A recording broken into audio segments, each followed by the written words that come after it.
With so much risk and opportunity in the mortgage market right now, it's never been more important to get your mortgage renewal right. So today we're talking about how to renew your mortgage in 2020.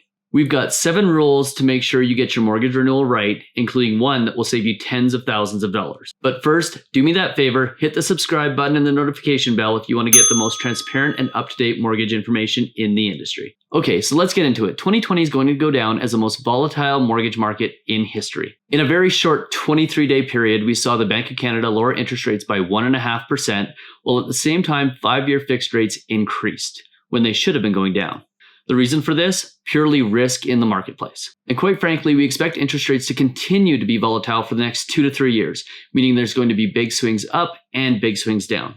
Which is why when our mortgages are coming up for renewal in 2020, we need to make sure that we're both protected from interest rates that are on the rise, as well as give ourselves the opportunity to take advantage of lower interest rates as they become available. So it's never been more important to get this renewal thing right, which is why we've put together 7 rules to renewing your mortgage in 2020. So let's start with the first rule. We want you to start shopping for your renewal rate 6 to 9 months before your mortgage actually comes up for renewal. Now, this might seem counterintuitive because rate holds only last for 4 months. However, if you've got a rate hold 6 to 9 months in advance and interest rates start to rise, then you've got the power to make the choice of paying your payout penalty and taking a lower rate, or waiting it out until your actual renewal date and potentially paying a higher rate. Being prepared and being in the driver's seat in this manner can literally save you thousands of dollars over the next 5 years. So start looking for that renewal and rate holds 6 to 9 months in advance. It's also important to note that 9 times out of 10, the lender that you have currently may not be the right lender for you going forward. 5 years is a really long time, and there's a really good chance that the mortgage that was right for you 5 years ago isn't going to be the mortgage that's right for you today. So you want to make sure you have your options open and you're shopping other lenders. Rule number 2 is don't automatically renew with your existing lender. This goes to our point of making sure you're shopping around. With the uncertainty going forward, there's one thing that you need to keep in mind, and that's that your mortgage needs to be flexible. Flexibility is the single most important factor in a mortgage going forward in 2020. And in all likelihood, that means you probably don't want a mortgage with a big bank. Big banks are big, immovable objects that aren't known for their flexibility. If interest rates start to go down in the future like I expect they will, you're going to want to make sure that you have a mortgage that's transferable to a different lender for a lower rate. This means making sure your mortgage is both transferable and has a low payout penalty. We'll discuss this further in a moment.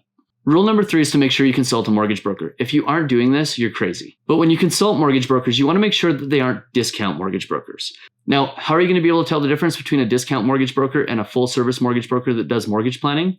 Well, the discount mortgage broker isn't going to tell you that they're a discount broker, but there's a few dead giveaways. The first is if they only address interest rate, or they primarily address interest rate. If interest rate is their primary concern, there's a good chance they're a discount mortgage broker. A mortgage broker that does mortgage planning is probably going to ask you more questions about what your plans are for the property, what your plans are for the future, and ask you more questions about your general finances to make sure that the product that they offer is the right fit. Again, with all the uncertainty in the market going forward, you want to make sure that you have a planner who's going to make sure that you have options going forward. Always go with a planner, not a discount broker. Rule number 4 is to assess if there's any other changes you need to make to your mortgage at this time. You perhaps need to pay off some debt or do some other financial planning. Perhaps you want to do a renovation, build a garage, or do a basement development. Now is the time to assess whether you want to do that in the next 5 years. And if you do, set it up now so that you can do it cheaper than if you were to go back and refinance later and have to pay a penalty. Rule number 5 is make sure your mortgage doesn't have any of the following restrictions. You want to make sure your mortgage doesn't have a no refinance or no transfer clause. This can prevent you from being able to switch to a different lender for a lower rate. You also want to make sure that if you're getting a 5-year fix, that the payout penalty calculation doesn't include a discount in the calculation.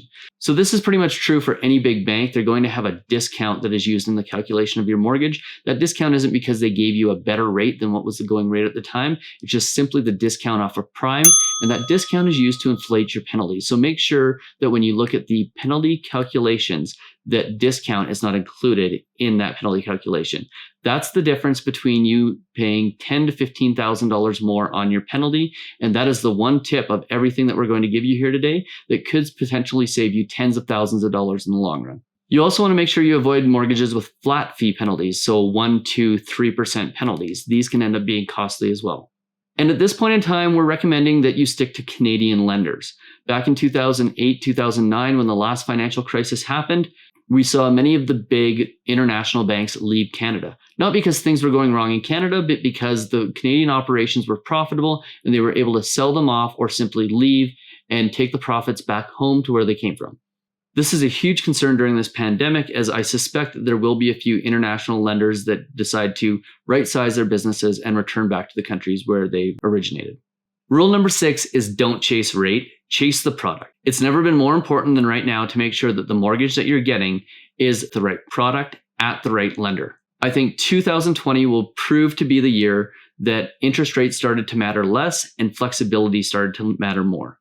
And again, this all centers around making sure that your mortgage has a low penalty and the ability to switch to a different lender. And rule number 7 when it comes to renewing your mortgage in 2020 is use a broker. Just do it. The math on this is simple, and I'm not saying this because I'm a broker, I'm saying this because it makes sense. Brokers have access to more options, more lenders, more flexibility, and quite frankly, the best mortgage products are those offered by companies like First National and CMLS and Merix Financial. The big bank 5-year fixed products simply cannot beat the products offered by monoline lenders that specialize in mortgages. Think of it this way. You can go to Canadian Tire and buy a bike, or you can go to Beaucycle and buy a bike. Beaucycle specializes in bikes. Canadian Tire doesn't. There's a pretty good chance when you go to Beaucycle, you're going to get a way better ride than you would at Canadian Tire. And most importantly, when you hire a broker, they have the ability to choose to represent you and only you. That means they have no fiduciary duty to the bank.